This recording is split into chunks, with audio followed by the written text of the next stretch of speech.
Hi, welcome to VNN. And here we have with us Ambassador Praveen Verma, retired, as part of our interview and the discussion series on subjects that are current in current news today. Welcome, Praveen. Thank you, Bala, for calling me once again, and we should continue our weekly discussions on various subjects because there are some interesting times and very disturbing times in India, and in Canada also we have some issues coming up, and we can always talk about it and see what we can really vent out on this field. What do you think? Should we start off with the very successful Trump visit or the violence that followed in Delhi late after that? It is always first the good thing, the good thing was and first, then the bad thing. So what do you think? Trump's visit to India, was it a very successful visit for Modi and for Trump, or for Trump or Modi? It was Namaste Trump. Yeah. It was a good visit for both the parties. Not only both countries, but both individuals also, because it was a good visit for India, it was a good visit for United States, it was good visit for Trump, it was good visit for Modi. All of them gained from this. There was some apprehensions that there is so much of hype and how will it go, and will it go only as a hype without any substance.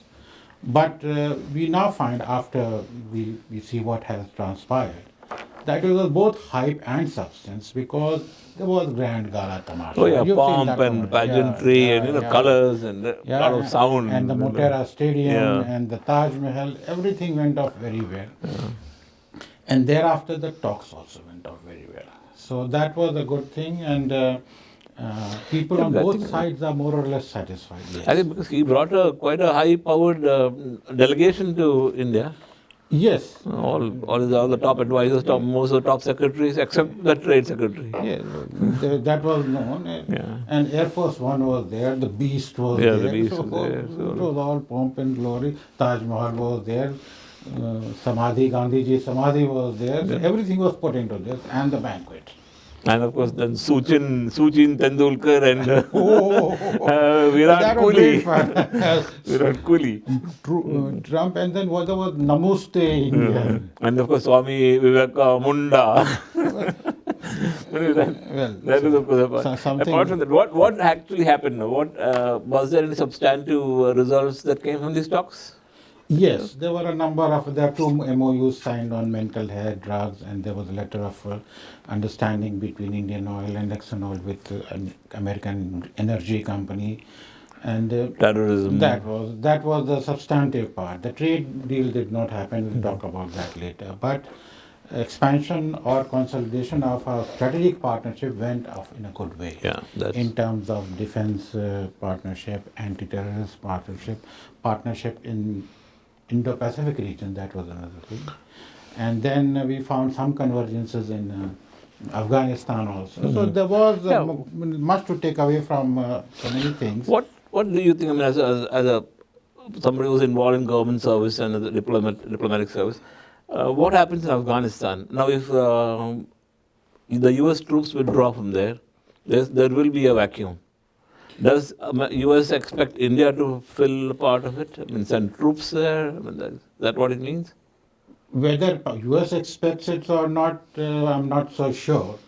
U.S. wants to leave it in a peaceful way there.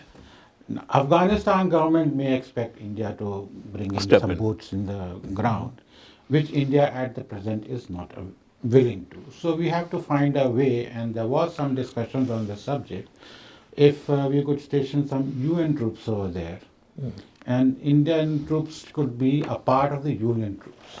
So India has an important role to play, because India has invested a lot in Afghanistan. Yes. And we need to see a stable Afghanistan because of the Pakistan influence over there and the growth of Taliban.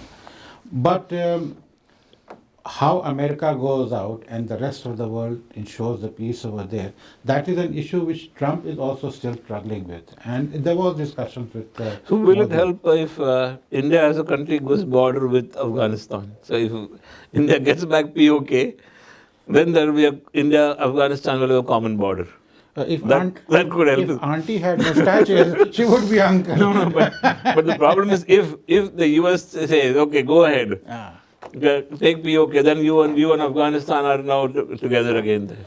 So the Indian troops can march at any time if anything happens. Well, getting POK has been one of the sounds which BJP has been making. All the government of India. I think there are some secret talks held. I don't know. I don't know.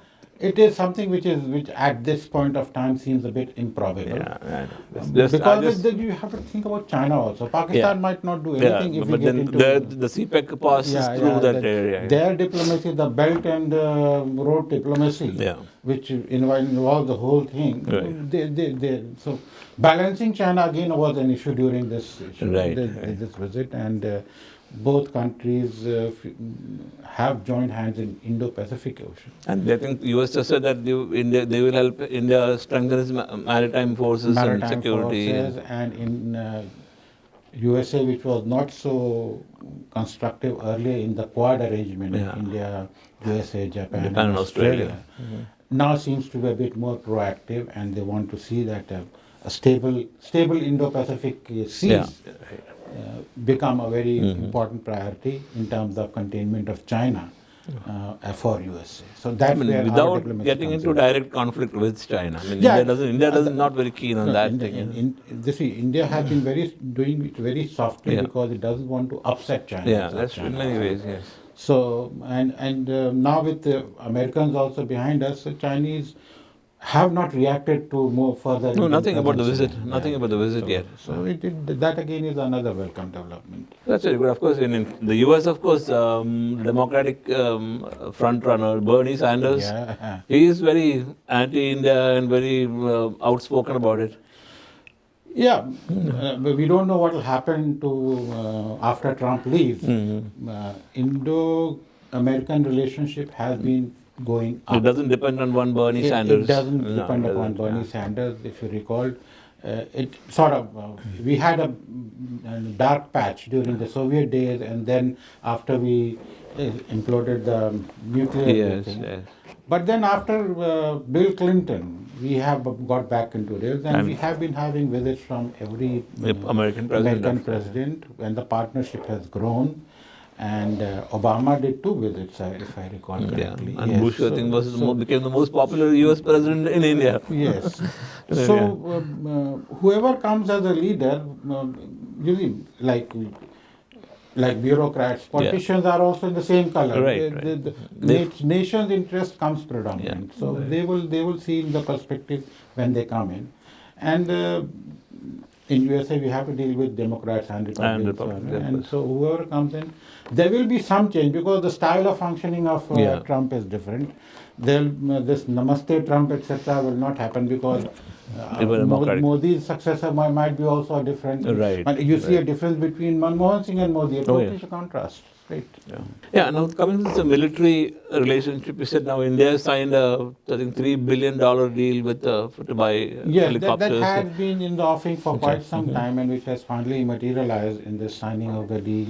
And actually, the agreement says, the announcements say about a $3 billion deal, which include Apache helicopters, the Romeo helicopters, and lots of other armament deals. And also there's another thing coming up about missile protection. Are these very high-tech items which US won't sell to other countries? Is that so? Apache, they have been selling. They've been selling. But then it has not come, we don't have it, and they are on the high end. And will be very useful for both our defense and the naval forces. Yes, that is true. And then other armaments also will come in. There have been indications of cooperation in the space area also. Yeah, but why some of these cannot be manufactured, or say some auxiliary equipment can be manufactured in India? I think the India our industry is developing, but technologically, I think we still need some time. And once we have these equipment, then slowly we have the technology sharing agreement and all that. So it is a graduating process. But at the same time, because these exclusive technologies are not being exported, you buy the things, but they don't sell off the technology. So I'm sure Indian experts will be able to produce something similar, like tanks we are now producing our Yeah, own. right. But 10, 15 years ago, when They a couldn't. similar question asked, why aren't we producing our own tanks?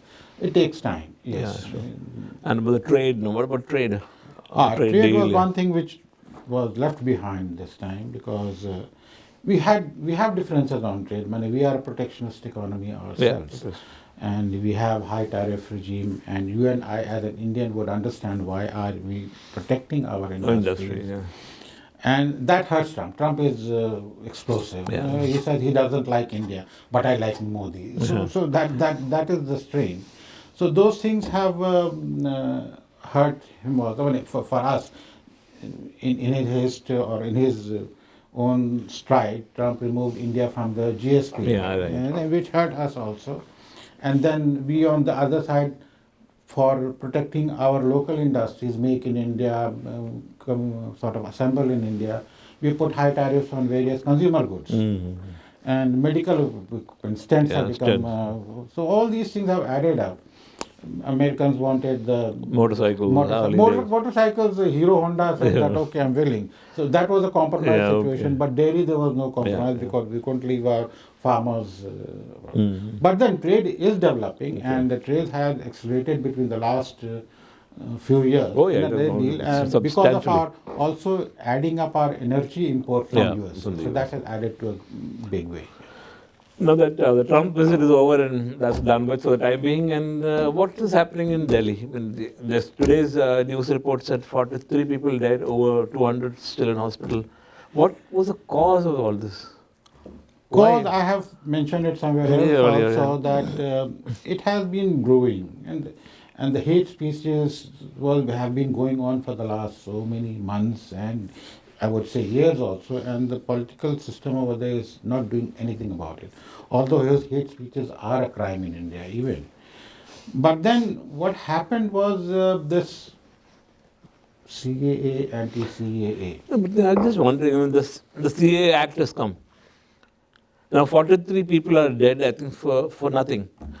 Because of the CAA, not one Indian citizen has lost his or her citizenship. Nobody has lost any citizenship. It is not directed but people to are dead. Indian population at all. It is directed towards the aliens. So CAA does not affect them. But then what happens is that there have been a sort of propaganda that it will affect the Muslims and it will affect other minorities also, and then the non-secular, the interested lobbies have propped it up.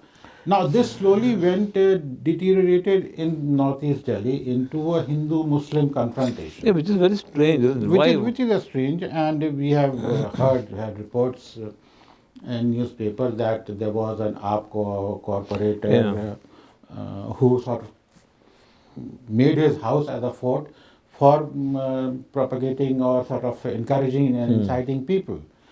And people have died because there were shots fired from the top of the roofs.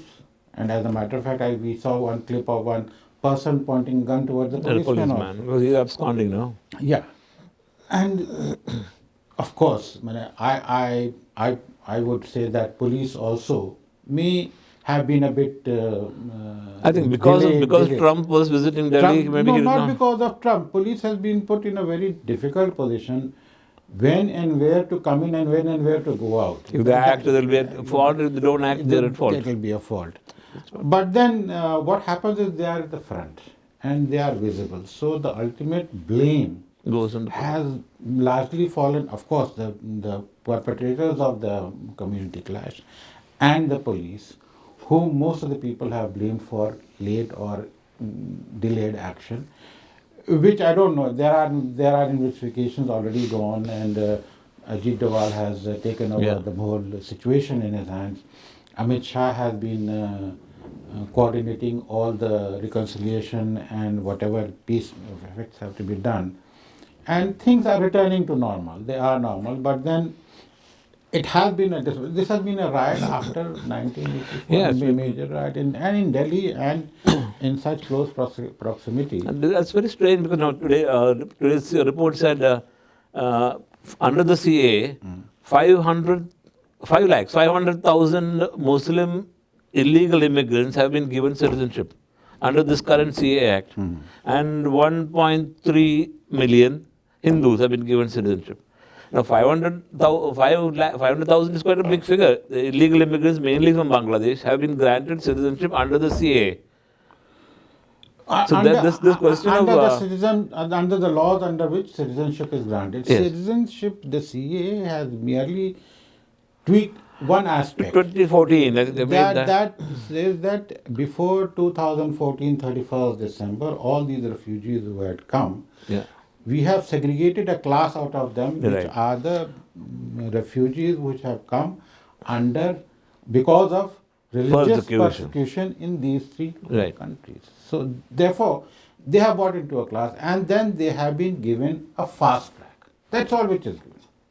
So CA primarily does not talk about Indian nationals at all. So all Muslims or other minorities who have been led to understand that their nationality will be taken is not true. But I think the government blundered here, I think, because they should have done a better job explaining it to the people through their member of parliaments or the MLAs or grassroots. In retrospect, one can think about that, but one also can say that it was very difficult to anticipate this sort of a reaction. If we look at it, it's nothing much. It's just this small issue of giving a fast track to the religiously persecuted, and this has been going on. It's not a new thing. I mean, BJP had it in its manifesto. BJP tried to push it through in its first phase. Manmohan Singh has been in public, has spoken about this.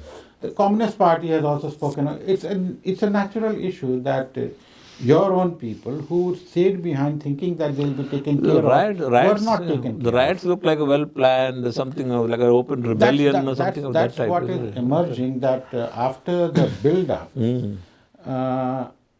actually the build-up was there. Yeah. And the complaint is that if the build-up was there, what was our intelligence agency doing? They didn't do anything. What was the police doing? So though no preventive action was taken by our police authorities or administration to sort of see that this does not. That is where I see a lacuna. Otherwise, police has to be there, and police will be in forefront, and police is always like in Canada also. You use force, you're blamed of using force. You don't use force, you're blamed of not. What's happening in these rail blockages? The same thing. I mean, I think that we can conclude our discussion today. We can just be happy that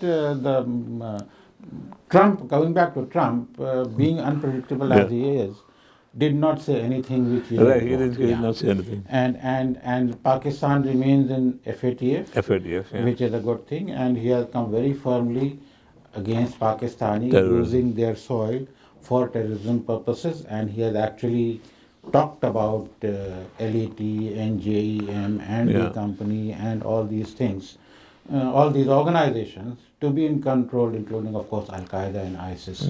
So that is another thing where our counter-terrorism issue, which has been bugging us for a very long time. We have been on the wrong foot. We sort of took the Pakistani intentions in good faith, and we have been behaving like, I would say, a good boy, and we've been beaten all the time. So now I think with Modi, things are going back into place as far as Pakistan is concerned, because after all these counterattacks and these Pulwama and all, we have seen a downturn in terrorist activities in the Kashmir region. And thank you. We just concluded one more episode of our discussion series with Ambassador Praveen Verma. And thank you, Praveen. Until we meet next week. Thank you again. Thank you.